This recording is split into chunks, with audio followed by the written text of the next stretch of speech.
So I say that because I'm just thinking one person right now, they were working with women, and they're working with women in their 30s. They were trying to do that 5 years ago. Today, they actually do a documentation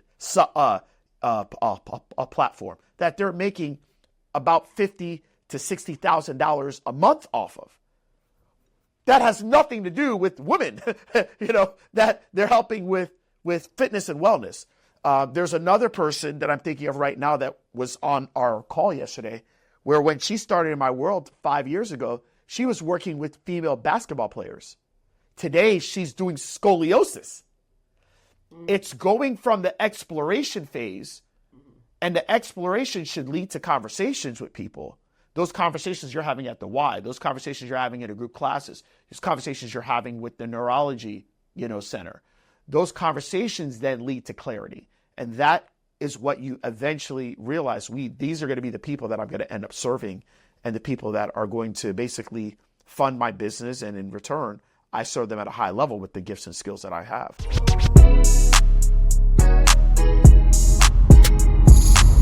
This is Secrets for Success. Welcome to the Secrets for Success podcast. I'm your host, Greg Todd. Thank you, as always, for joining me. Today, I have a guest on. It's someone that has been in my world for the last year, a wonderful human being, and I think she has a lot of value that she's going to be able to bring to you today.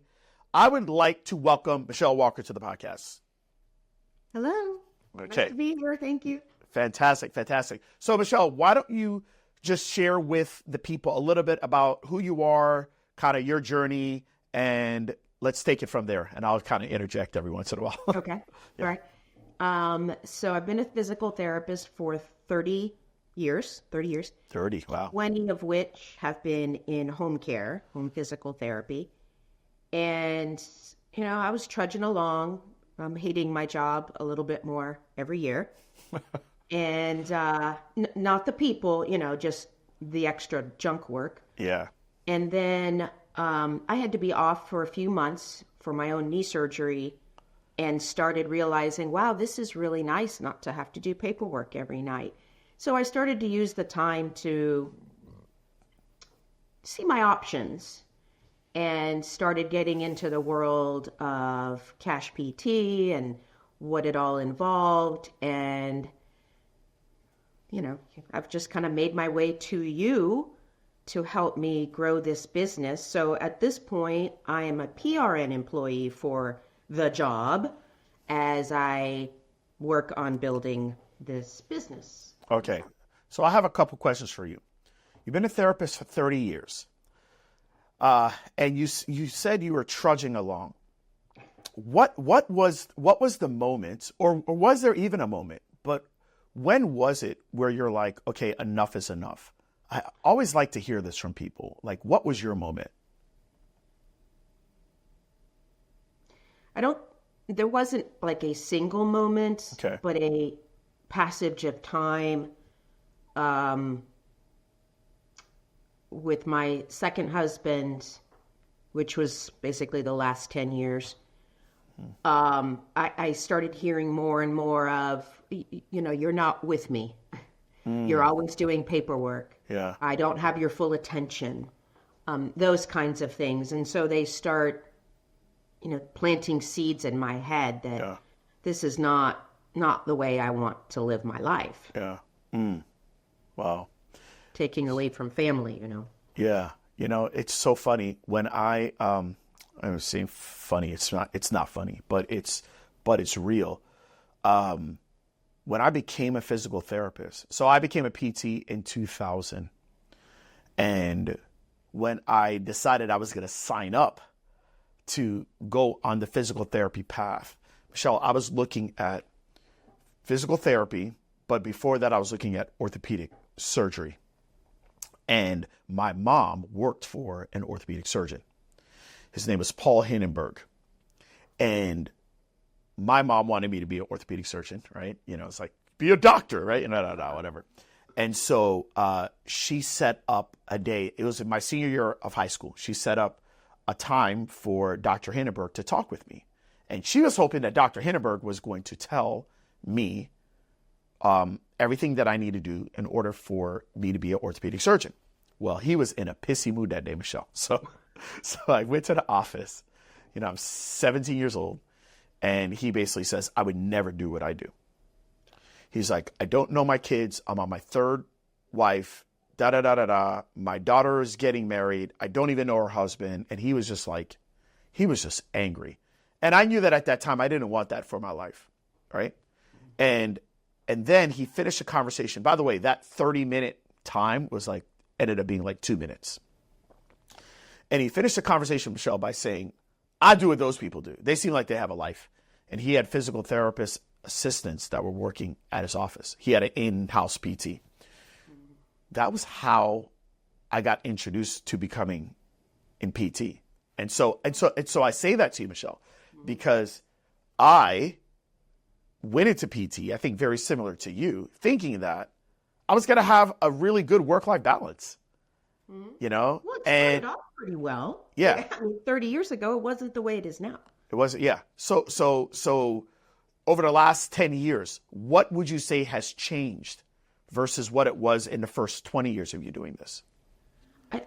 I would say it has to do with insurance and their regulations and having to do so much more. When I go in to see a client for home health, particularly the first visit, but even following visits, I'm expected to do a true head-to-toe assessment every time. Yeah. Check their medications, make sure they haven't changed, checking all their vital signs, checking for skin issues, all these different things.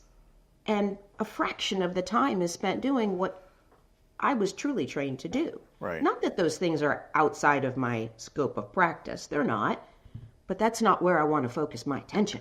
Right. I don't feel like I'm getting results that I could get if I could truly focus on just the therapy part of things. As you all are listening to what Michelle is saying, I would love for you to let me know. You know how to get in touch with me, either through IG or text me at 813-534-6453 if this resonates with you.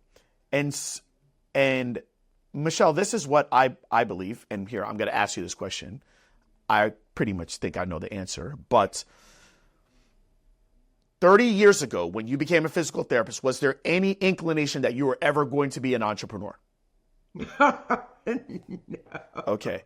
And so, there's this thing out there now where it's, there's too many wannabe entrepreneurs or this and that, whatever. Or I'm like, people don't understand. I never wanted to do this. I just wanted to be able to treat people the way that I wanted to treat people. I just wanted to be able to actually do physical therapy instead of doing insurance therapy. Because that's literally what you're telling me you have to do. You've got to do insurance therapy. You're not doing physical therapy or occupational therapy or speech therapy. You're doing insurance-based therapy. You're doing things to appease the third-party payer. And it's not allowing you to actually do your craft and do your craft well. Would you agree? Correct.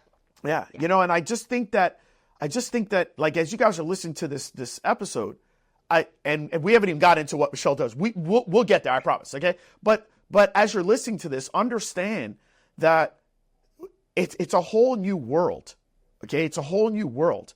There was once upon a time when my parents came here from Jamaica in 1978, right? We moved here in 78. I was a baby. And when my dad became an entrepreneur in 83, that was a choice that he was making because he wanted to become an entrepreneur.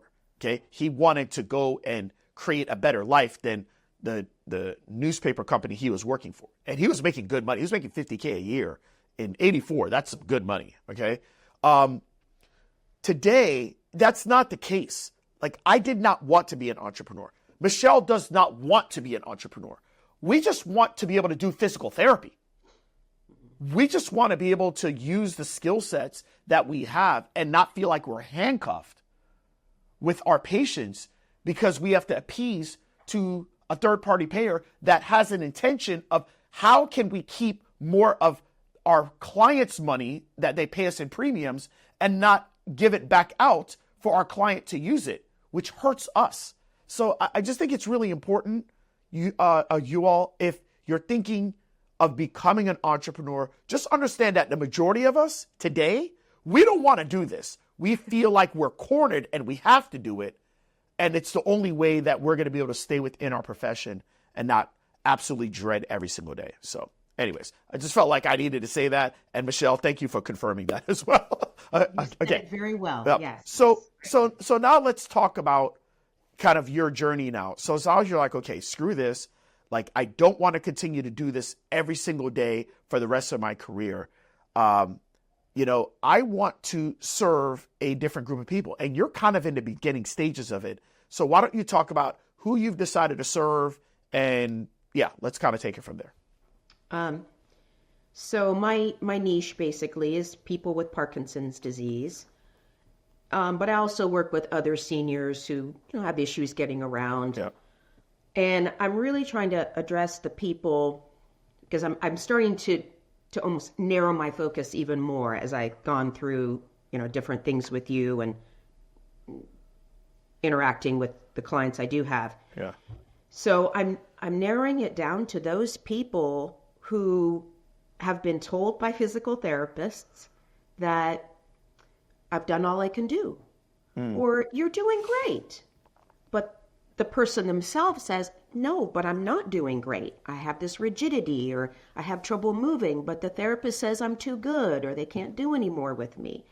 And I'm thinking, well, let me help you, because Right. there is so much more we can do. Yeah. And then I have these clients who say, oh yeah, the doctor says I'm walking great. Really? When I'm seeing all this kind of movement. Yeah. No, you're really not. But the doctors wait too long to send them to therapy. Gotcha. So I've narrowed it down to those people. And right now, I do have one class of my own business that I offer for Parkinson specific exercises. And then my other avenues of treating people are through classes like at the YMCA, where I teach a Tai Chi class just for Parkinson's. And I'm sort of meeting a lot of people that way. And that's how I'm getting a lot of the information about what they need. Okay. And then I'm also contracting with a neurology clinic. They're the only movement disorder specialist in this town. Okay. And they are sending me their young onset Parkinson's, because they don't want to be in a class with the older people. Right. It's depressing to them. Yeah. They don't want to see, oh, that's how I'm going to be. Right. So we keep them separate. So I'm kind of working with them in that way as well. Okay. I think there's a couple of things that we need to hit here that's really important. Where you're at right now is where a lot of people are at. It is what I call the exploration phase. Okay. I'm going to give you a couple people that that are in. So Michelle is in our platinum community, and there are some of the big names and people in our community that are doing pretty big things. I think a lot of times people don't know their full story. And as you were saying that, and I'm like, Michelle's in the exploration phase right now, and she's learning so much about who she's actually going to be serving and who's going to be paying her money and who she's going to be serving at a very high level just by being in that exploration phase. So for those of you that are listening to the podcast, Michelle, I'm going to coach you here as well. Okay. Here, I want you all to write this down. Exploration leads to conversations. Conversations lead to clarity. Okay. Exploration leads to conversations. Conversations lead to clarity. I think a lot of times people want to come out the gate and they want to know exactly who their niche is, who they're going to serve. This is how it's going to work. These are the people that are going to pay me money. These are the people that I'm going to serve at a high level. And I need to know that from the get-go. Where does that come from? Well, I believe that comes from how we've been trained and indoctrinated from us leaving high school, going into college. We are forced to declare something right away. We're forced to declare a major, right? Okay. And not only are we going to declare it, but then we're going to basically get all these loans And this is what you're going to do for the rest of your life, right? So whatever you want to decide at 17, 18 years old, that's what you're going to do until you're 65. Okay. All right.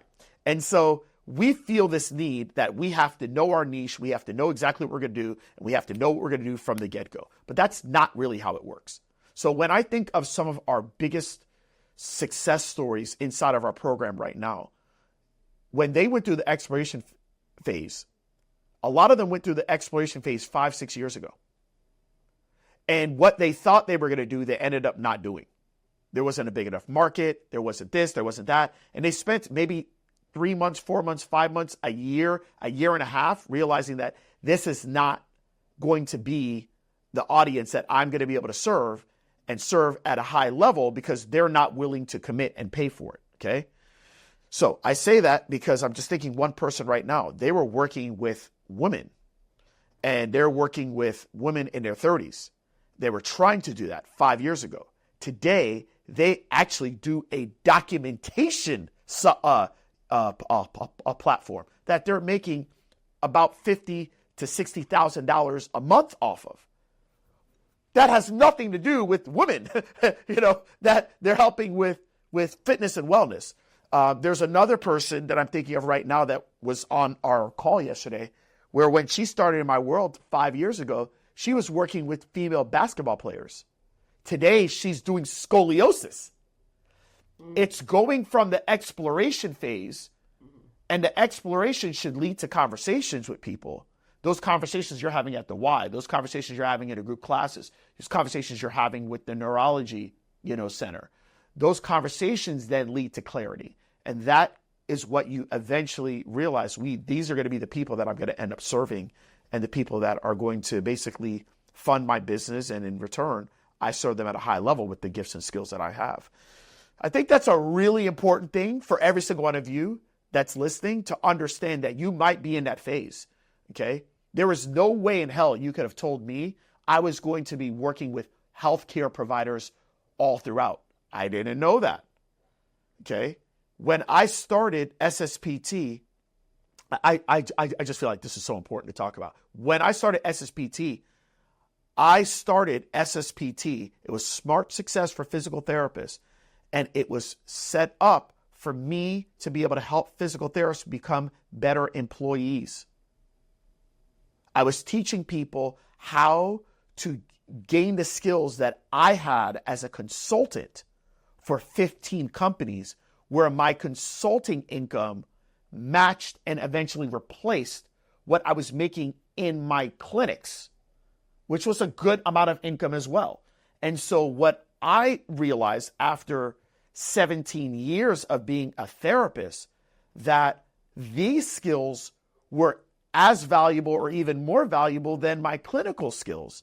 So I figured, okay, can I give these skills to new grad therapists so that they can be more valuable to their employer? Because I was being contracted to work for their employer as a consultant. And so I had no idea it was going to turn into this.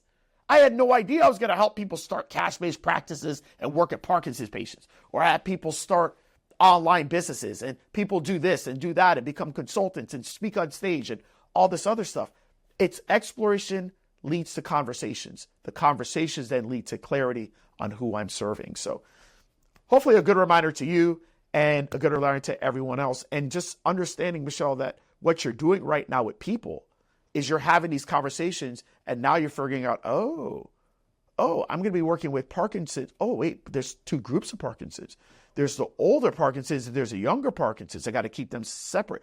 Oh, wait a minute. There's a lot of people that even don't have Parkinson's, but they're seniors and they're being given a death sentence. And you're like, oh, hell no. No, you can do this, you can do that. This is all part of developing the business and just going through this exploration phase. So I congratulate you for that. Thank you. Yeah. So, yes, it is. All right, now let's talk about this. Let's talk about one-to-many, because you said that you're doing some things at the Y. You're doing group classes. Can you explain to the audience, like, how do you set those up?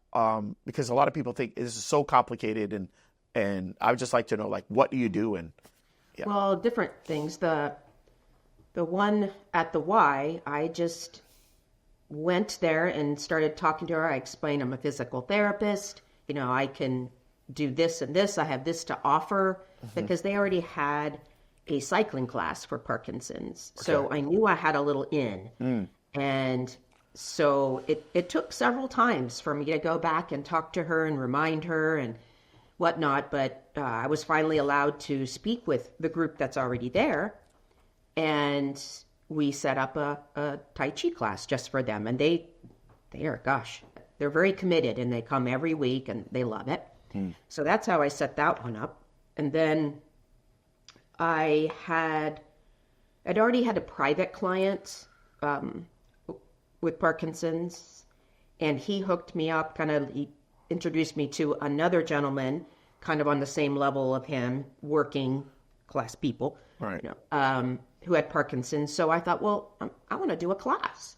So I got with them, and they were all aboard. So I found a place and rented. And so I started that class.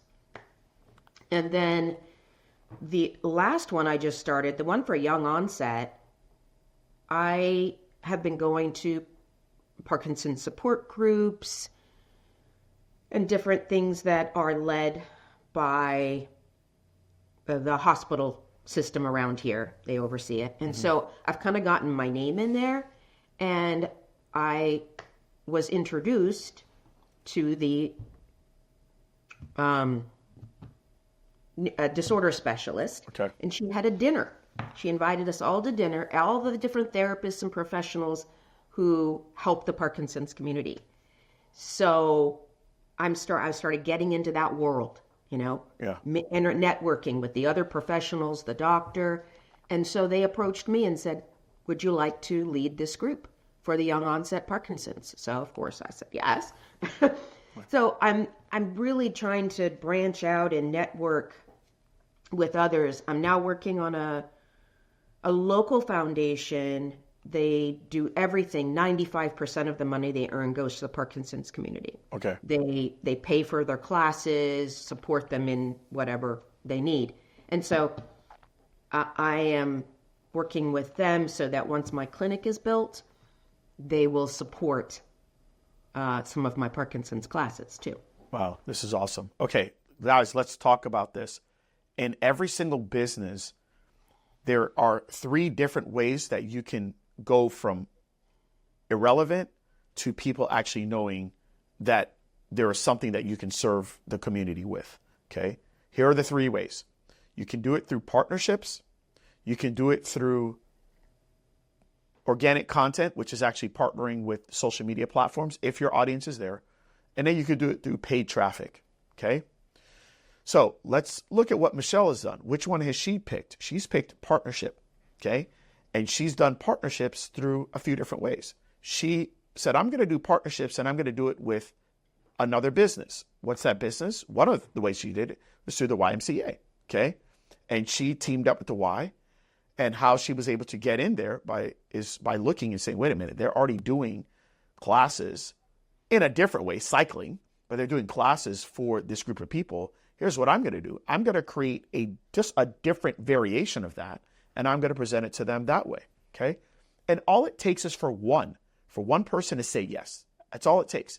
And by the way, that one that says yes does more for Michelle's confidence than anybody else, right? So now it's like, wait a minute, I've got proof. Wow, this actually works. People like it. They find value with it. And then now we go to another person, okay? Now, Michelle has a client. She has a client that she's worked with, and then another group spawned off of that.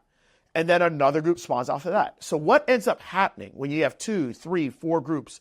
Again, this is an in-person one-to-many, but what happens is a couple things, you guys. Number 1, it allows her to leverage herself, okay?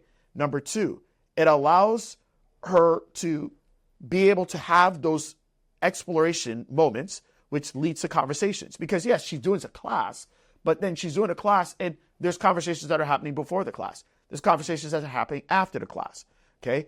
And over time, this is building your network, okay? And then the big thing is, if you guys want to be able to make money, you have to be known as the perceived best.